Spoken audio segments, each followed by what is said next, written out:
তারাবির সালাতের রাকাত বিতর্ক এড়িয়ে চলুন। রাকাত নিয়ে বিতর্ক করবেন না। 8 রাকাত 20 রাকাত নিয়ে যে মারামারি এই দেশে, এটা শয়তানের ফন্দি। চিল্লায় বলেন, এটা কার ফন্দি? আমরা 20 রাকাত পড়ি, আপনারা হয়তো 8 রাকাত পড়েন, কোনো অসুবিধা নাই।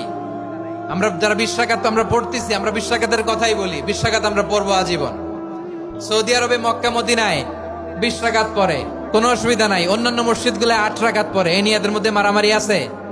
হ্যাঁ, এই জন্য রাকাত বিতর্ক এড়িয়ে চলবেন। প্রিয় ভাইয়েরা, আপনার আমল আল্লাহর কাছে কবুল হবে সংখ্যার বিচারে না উত্তমতার বিচারে? বলেন তো, সংখ্যার বিচারে না উত্তমতার বিচারে?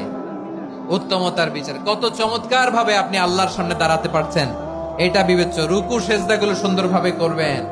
রুকু থেকে সোজা হয়ে দাঁড়ানো ওয়াজিব, 2 সেজদার মাঝখানে সোজা হয়ে বসা ওয়াজিব। এই তা'দীলুল আরকান বাদ দিলে হানাফি মাযহাব মতে সৌ সেজদা দিতে হবে। অন্য মাযহাব মতে নামাজই হবে না, আপনার নামাজই হবে না। এই জন্য ধীর স্থির ভাবে তারাবির সালাত যেন আমরা আদায় করি। পারা যাবে তো ইনশাআল্লাহ?